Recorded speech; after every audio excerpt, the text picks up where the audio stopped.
ಶ್ರೀ ಗುರುಭ್ಯೋ ನಮಃ ಪರಮ ಗುರುಭ್ಯೋ ನಮಃ ಶ್ರೀಮದಾನಂದ ತೀರ್ಥ ಭಗವತ್ಪಾದಾಚಾರ್ಯೇಭ್ಯೋ ನಮಃ. ಇವತ್ತು ನಾವು ಭಗವದ್ಗೀತೆಯ 2ನೇ ಶ್ಲೋಕದ 2ನೇ ಅಧ್ಯಾಯದ 55ನೇ ಶ್ಲೋಕವನ್ನು ನೋಡ್ಬೇಕು. ಇಲ್ಲಿ ಭಗವಂತ ಅರ್ಜುನನ ಪ್ರಶ್ನೆಗೆ ಉತ್ತರವನ್ನು ಕೊಡ್ತಾನೆ. ಶ್ರೀ ಭಗವಾನ್ ಉವಾಚ ಪ್ರಜಾಹಾತಿ ಯದಾ ಕಾಮಾನ್ ಸರ್ವಾನ್ ಪಾರ್ಥ ಮನೋಗತಾನ್ ಆತ್ಮನ್ಯೇವ ಆತ್ಮನಾ ತುಷ್ಟಃ ಸ್ಥಿತ ಪ್ರಜ್ಞಸ್ತದೋಚ್ಯತೆ. ಪ್ರಜಹಾತಿ ಯದಾ ಕಾಮಾನ್ ಸರ್ವಾನ್ ಪಾರ್ಥ ಮನೋಗತಾನ್ ಆತ್ಮನ್ಯೇವ ಆತ್ಮನಾ ತುಷ್ಟಃ ಸ್ಥಿತ ಪ್ರಜ್ಞಸ್ಯ ತದೋಚ್ಯತೆ. ಯಾರನ್ನು ಸ್ಥಿತಪ್ರಜ್ಞ ಅಂತ ಕರೀತಾರೆ ಅಂತ ಅನ್ನೋ ಪ್ರಶ್ನೆಗೆ ಉತ್ತರವನ್ನು ಇಲ್ಲಿ ಕೃಷ್ಣ ಪ್ರಾರಂಭ ಮಾಡಿದಾನ. ಪ್ರಜಹಾತಿ ಯದಾ ಕಾಮಾನ್ ಸರ್ವಾನ್ ಅಂತ, ಮನೋಗತಾನ್ ಮನಸ್ಸಲ್ಲಿ ಇರುವ ಎಲ್ಲಾ ಕಾಮನೆಗಳನ್ನು ಯಾರು ಬಿಟ್ಟಿದ್ದಾನ್ಯೋ, ಅಂದ್ರೆ ಅದೆಲ್ಲ ನಾಶ ಆಗ್ಬಿಟ್ಟಿದ್ಯೋ ಅಂತ ಒಬ್ಬ ಮನುಷ್ಯ ಅಂತಾನೆ. ಮನೋಗತಾನ್ ಅಂತಂದ್ರೆ ಮನಸ್ಸೊಳಗೆ ಜನರಿಗೆ ಯಾವುದೋ ಒಂದು ಕಾಮನೆಗಳು ಇರ್ತಾ ಇರತ್ತೆ.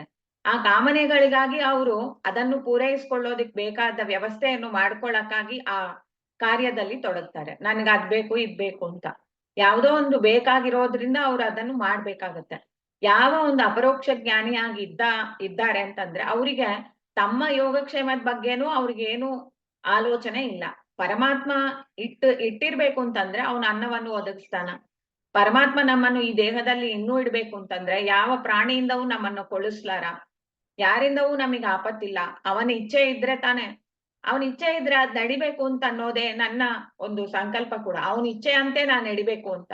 ಅದರಿಂದಾಗಿ ಅವ್ರಿಗೆ ಯಾವುದೊಂದು ಅಪಾಯ ಅಂತವೇ ಕಾಣೋದಿಲ್ಲ, ಎಲ್ಲವೂ ಪರಮಾತ್ಮನ ಕೃಪೆ ಅಂತವೇ ಕಾಣ್ತಾ ಇರತ್ತೆ. ಅಂತವ್ರಿಗೆ ಲೋಕದಲ್ಲಿಯೂ ಯಾವ ಒಂದು ಕಷ್ಟವೂ ಇರೋದಿಲ್ಲ ಅಂತ. ಇಲ್ಲಾಂದ್ರೆ ಹೇಗೆ ಈ ಯೋಗಿಗಳು ಪರಮಾತ್ಮನವೇ ಪ್ರೀತಿಸ್ತಾಯಿ ಅವನನ್ನು ಕಾಣ್ಬೇಕು ಅಂತ ಹೋಗಿ ತಪಸ್ ಮಾಡ್ತಾರೆ, ಆ ನೆಲೆಯಲ್ಲಿ ಕೂಡ ಅವರಿಗೆ ಈ ಹೊರಗೆ ಪ್ರಪಂಚದಲ್ಲಿ ಓಡಾಡ್ತಿರೋಂತ ದುಷ್ಟ ಪ್ರಾಣಿಗಳು ಯಾವ್ದಿದೆಯೋ ಅಂದ್ರೆ ವೈಲ್ಡ್ ಅನಿಮಲ್ಸ್ ಇಂದ ಕೂಡ ಅವ್ರಿಗೆ ಭಯ ಇಲ್ಲ. ಇದ್ದಿದ್ರೆ ಅವ್ರು ಅಂತ ಒಂದು ಜಾಗದಲ್ಲೆಲ್ಲ ಹೋಗಿ ಕೂತ್ಕೊಂಡು ತಪಸ್ ಹೇಗ್ ಮಾಡ್ ಸಾಧ್ಯ? ಅಲ್ಲಿಯೂ ಪರಮಾತ್ಮನೇ ಆ ಎಲ್ಲಾ ಪ್ರಾಣಿಗಳೊಳಗೆ ಇದ್ದಾನ ಅಂತ ಚಿಂತಿಸಿ ಅವನ ಇಚ್ಛೆ ಅಂತೆ ತಾನೇ ಈ ಪ್ರಪಂಚ ನಡೆಯತ್ತೆ, ಅವನು ರಕ್ಷಣೆ ನನಗಿದೆ ಅಂತ ಆಲೋಚನೆ ಮಾಡ್ತಾ ಕೂತ್ಕೋತಾರೆ ಪರಮಾತ್ಮನ ಬಗ್ಗೆನೆ. ಈ ಪರಮಾತ್ಮನ ಆತ್ಮನ್ಯೇವ ಆತ್ಮನಾ ತುಷ್ಟ ಅಂತ, ಆತ್ಮನಿ ಅಂತಂದ್ರೆ ವಿಷ್ಣು ಅಂತಾರೆ. ವಿಷ್ಣು ಪರಮಾತ್ಮನಿಂದ, ಪರಮಾತ್ಮನ ಒಂದು ಜ್ಞಾನದಿಂದ, ಪರಮಾತ್ಮನ ಅನುಗ್ರಹದಿಂದ ಅಂತ.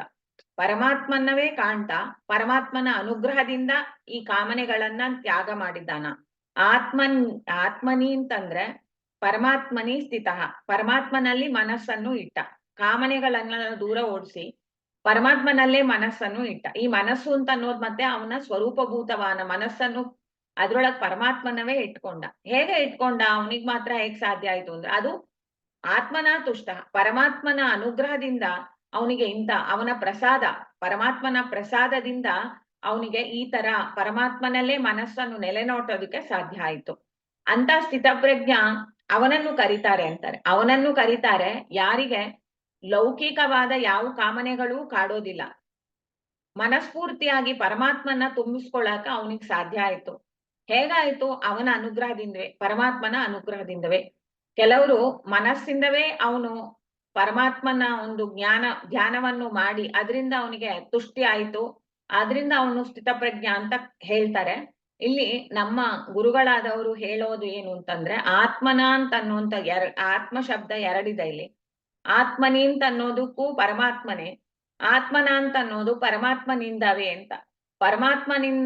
ಪರಮಾತ್ಮನ ಪ್ರಸಾದದಿಂದವೇ ಅವನಿಗೆ ಆ ತರ ಪರಮಾತ್ಮನಲ್ಲಿ ಮನಸ್ಸನ್ನು ನೆಲೆನಾಟಕ್ ಸಾಧ್ಯ ಆಯ್ತು. ಅವನ ಸ್ವರೂಪದಲ್ಲಿ ಪರಮಾತ್ಮನೇ ಕಾಣಿಸಿಕೊಂಡ. ಅವನ ಅನುಗ್ರಹ ಇಲ್ದೇನೆ ಸ್ವರೂಪದಲ್ಲಿ ಯಾರು ನೋಡಲಾರರು, ಯಾವುದೇ ಒಂದು ಧ್ಯಾನವಾದ್ರೂ ಅವ್ರು ಮಾಡಲಾರರು. ಅದನ್ನು ಹಿಂದೆಯಿಂದ ನಾವು ನೋಡ್ತಾ ಬರ್ತಾ ಇದ್ದೆವು.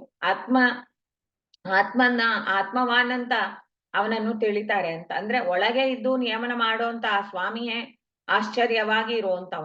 ಆ ಆಶ್ಚರ್ಯದಿಂದ ನಿಯಮನಕ್ಕೆ ಒಳಗಾದ ಈ ಜೀವನೂ ಒಂದು ಆಶ್ಚರ್ಯವಾದ ಸಂಗತಿ. ಇಂಥ ಆ ಜೀವ, ಆ ವಿಷ್ಣು ಅಂತಂದ್ರೆ ಎಲ್ಲವನ್ನೂ ವ್ಯಾಪಿಸಿರೋಂತವ. ಆತ್ಮನ ಅಂತ, ಆತ್ಮನ್ಯೇವ ಆತ್ಮನ ಅಂತಿರೋದ್ಲಿ ಆತ್ಮನಿ. ಆ ಆತ್ಮನಿ ಅಂತಂದ್ರೆ ಆ ವಿಷ್ಣುವಿನಲ್ಲಿಯೇ ಮನಸ್ಸನ್ನು ಇಟ್ಟವ ಪರಮಾತ್ಮನಿ ಸ್ಥಿತಃ ಅಂತಾರೆ. ಪರಮಾತ್ಮನ ಅನುಗ್ರಹದಿಂದವೇ ಇದು ಸಾಧ್ಯ ಆಗತ್ತೆ ಅಂತ ಅನ್ನೋದೇ ಆತ್ಮನ ತುಷ್ಟ ಅಂತ.